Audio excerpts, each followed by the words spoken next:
Right here, yeah.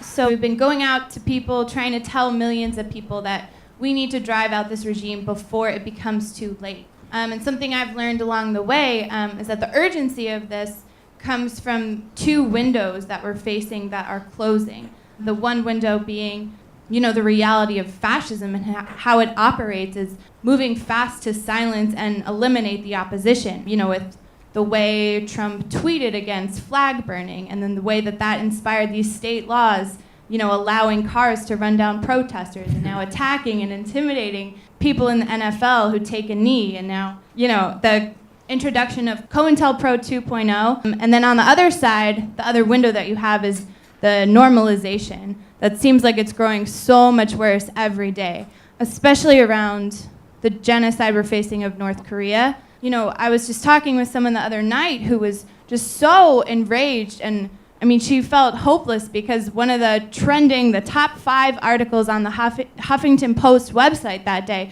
talked about, the headline was literally, we're facing a genocide, they use the words genocide of North Korea. And millions of people are reading this, and millions of people do know what's going on, but then you get on the train, you get on the bus, you walk down the street, and you would never know that this was happening. It's very difficult. When Trump came to the UN, we knew he was going to give the speech of a fascist. We knew that he was going to threaten North Korea, and he threatened to totally destroy them, not just bomb them, not just take out their regime, to totally destroy 25 million people, and no one protested. And that is so shameful. We went out in the middle of the day when the speech was going on. There were 7 of us. Later maybe 100 people came out. It is so shameful that a city of 8 million people won't protest that. And so I know that there are a lot of factors to this, like individualism you were talking about earlier, selfishness, but then there are good-hearted people. I know most of the people I see on the train don't want that to happen. Anyway, so my question is, how are we analyzing, in an ongoing way, these two windows and the rate at which they're closing? I know that calling for November 4th was part of this and factored both of those windows into that.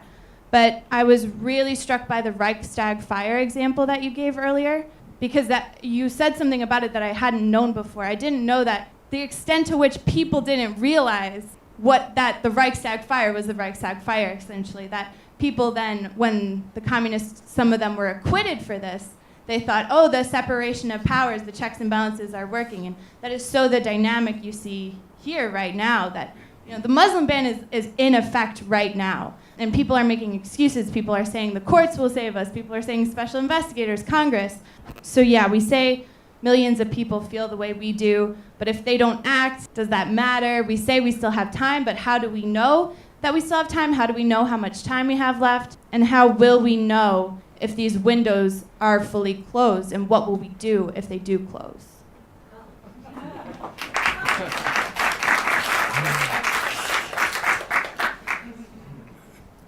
Yes. Yeah, it's maddening. It is. The contradiction you're pointing to is extremely frustrating. In other words, there are people with all these sentiments, but they're all looking, it's like, the reggae song by Peter Tosh, Equal Rights. I don't know if you know that song, but, he's a sort of well-known reggae singer who was murdered in the late 80s. And he has a line in the song that's a common saying, I think, in Jamaica. Everybody wants to go to heaven, but nobody wants to die. And that's kind of what we're facing. Everybody wishes, with a lot of, emotion, even a strong sentiment, wishes this would go away, or this wouldn't go where it seems to be going. But the rub is actually getting people to make the sacrifices that are required to deal with this, and rather than just hoping that somehow it's all going to work itself out.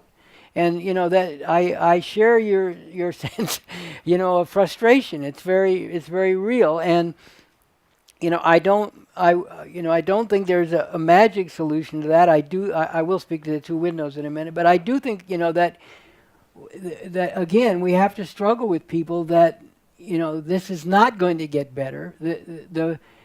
First of all, look, right now, all three branches of government are in the hands of the same people, even with the contradictions that exist. And there are contradictions. You know, you got Senator Corker, the Republican, talking about, you know, Trump in very derogatory terms, and Trump tweeting. You know, and Trump attacks McCain for not voting for the, you know, getting rid of Obamacare, whatever. You know, there are the contradictions, but look, this is a bad situation, a terrible situation. All three branches of government are in the hands of the same people, essentially, and are going to, Gorsuch on the Supreme Court, looking into it, it turns out, from what I understand, that his voting record most closely, tracks that of Clarence Thomas. So that tells you what you're dealing with there. So that's the majority on the Supreme Court. So even just looking at it on these terms, even if the lower courts in Hawaii or Washington do this or that, look, the Supreme Court's going to do what it's going to do, and it's not going to be good. And the Democrats are, look at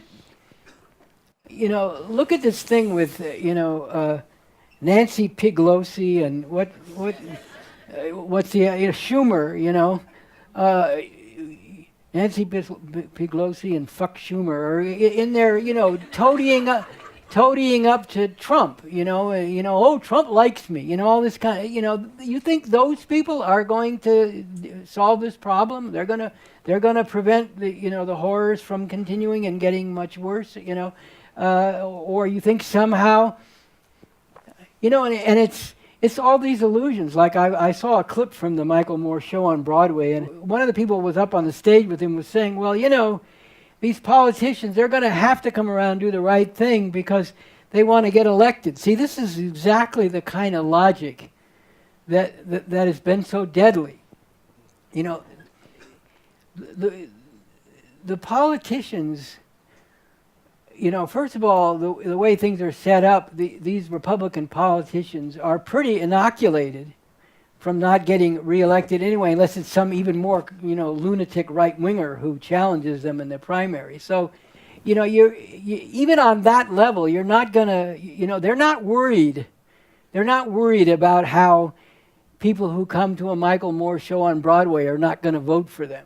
They're not worried about that. And the more fundamental reason that they do what they do is because they are part of a machinery that believes that the system that they are ultimately all representatives of needs to go in a certain direction that it's going now with Trump and Pence. So they're not. The Republican Party is not going to all of a sudden come to its senses and be patriotic and put the country ahead of party and blah blah blah blah blah. That's not going to happen. So. I think we need to get into this with people and say, look, it's hard.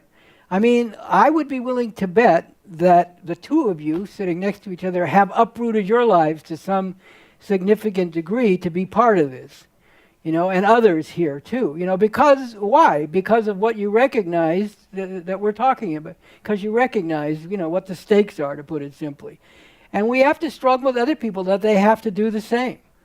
It's not that we're just in some trivial way asking people to do something that's unpleasant or that requires some sacrifice. It's because of the stakes here, and we really have to struggle with people. I don't know any magic solution other than struggling with people.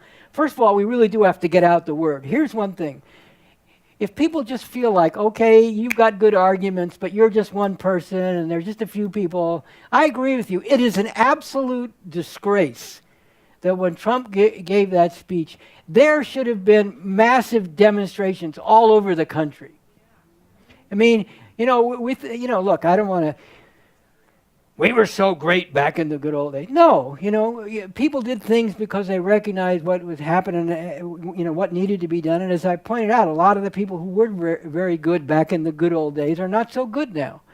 But one thing, I was thinking of when this happened at the UN was what happened when Nixon bombed Cambodia during the Vietnam War after saying he was not going to expand the war into Cambodia. There was a massive outpouring of, especially on the campuses, but broader than that, of people all over the country just poured out spontaneously into the streets. That's when you had the Kent State, assassination of the people demonstrating there. And I saw a program. It was really heavy. I saw a program on CNN, believe it or not, about the Kent State thing. And after they shot these people, wounded a bunch and killed 4 people, the National Guard, the protesters regrouped on an area, a grassy area, and they were facing off against the National Guard. And one of the people who was part of the protest said, there was an argument among us about whether we should just charge the National Guard. And somebody said, well, a bunch of us are going to die. And then this person said, other people were saying, yeah, but look what's going on. Now, I'm not saying, just to be clear, no, I'm just trying to describe the character of how people, the intensity of people's revulsion at this and their determination to do something. That's what I'm talking about. I'm not, again, the point of November 4th is not that people should charge the National Guard and get killed. Just to be absolutely clear, it's not the point that I'm making. The point I'm making is that should have been, that kind of sentiment, that kind of outrage, that kind of, this is intolerable, we will not stand by while the head of the most powerful state in the world talks about obliterating countries and threatens nuclear war, and people should have been pouring out into the streets. That's my essential point. They should have been pouring out into the streets the way they did around that bombing of Cambodia. That's my point. It's not that they should have charged the National Guard. I was saying that to say what the depth of people's outrage was at that point, that even after the National Guard had killed people, they were debating about whether they should do that again. Whether they should go up, and they were unarmed. It isn't like they were talking about going and grabbing arms. They were unarmed. All those people protesting, they were not armed. So that's different than November 4th. Let me make clear again, just so nobody tries to, well, they'll try anyway, but just so any distortions of it cannot stand. That's my point is not people should go charging the National Guard. I'm saying there should be that kind of outrage. I agree with you. And I do think a lot of it is the individualism, but also this American chauvinism is such a big thing. This idea that, we're the good guys in the world. I mean, how many times have you heard a CNN reporter or so on, with their ill-fitting helmet going around with the troops in Afghanistan, talking about, well, we're looking for the bad guys. They were over there on that hill, but it seems they left now. It's drummed into us, bad guys, bad guys, bad guys, bad actors, bad guys. Well, obviously we're the good guys. Is the unchallenged assumption, and that assumption needs to be challenged. And even if you think, and this is the point about broad unity, even if you think that in an overall sense America is and should be a force for good in the world, how can you stand by and not do anything when the head of that country and that state says what Trump said at the UN?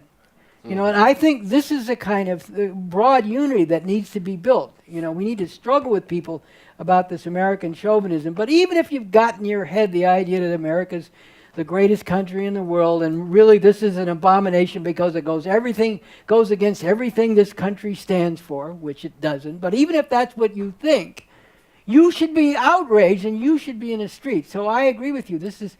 I wish I could say there's some easy way to deal with this, but I think the only way to deal with it is to struggle with people. And the other thing is get the word out so that people, there is an effect on people's thinking by struggling with them, but there's also an effect on people's thinking when everywhere they go, they're seeing word of this group of people that's calling for this massive, and they say, oh, well, that's different then.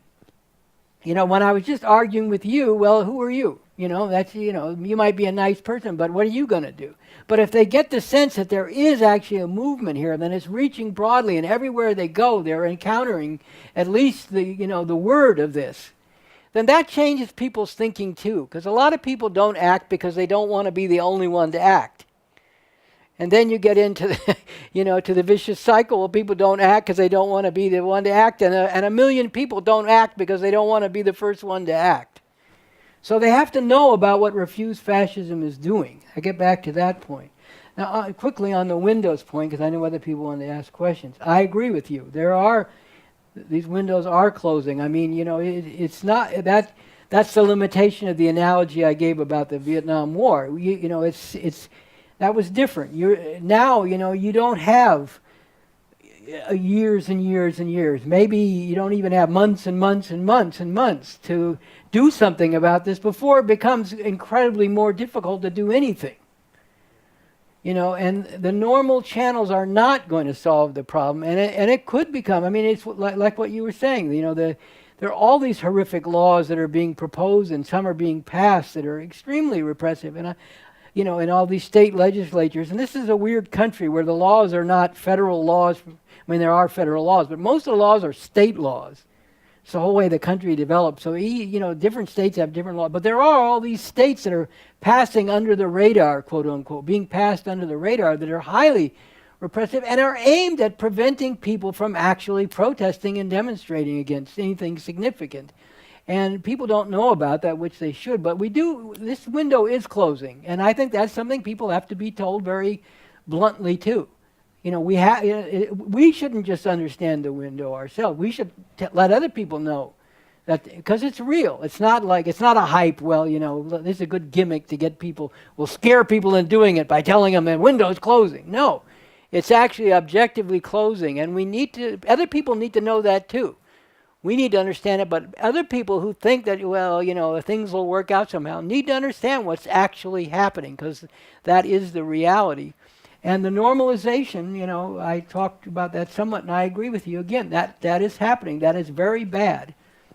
That it's learning to live with fascism is not a good thing. And learning to live with all the particular outrages and the overall direction is very, very bad. And we need to talk to people about that too. Don't fall into the normalization. Every time the mainstream media refers to Trump as the president, a siren should go off in people's heads. That this is the normalization warning. You should go off, because this is what's happening.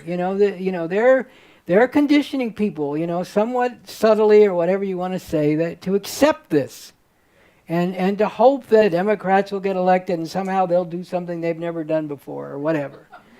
Or maybe in 2020 we can vote Trump out. I mean, what is going to happen between now and then, even 2018?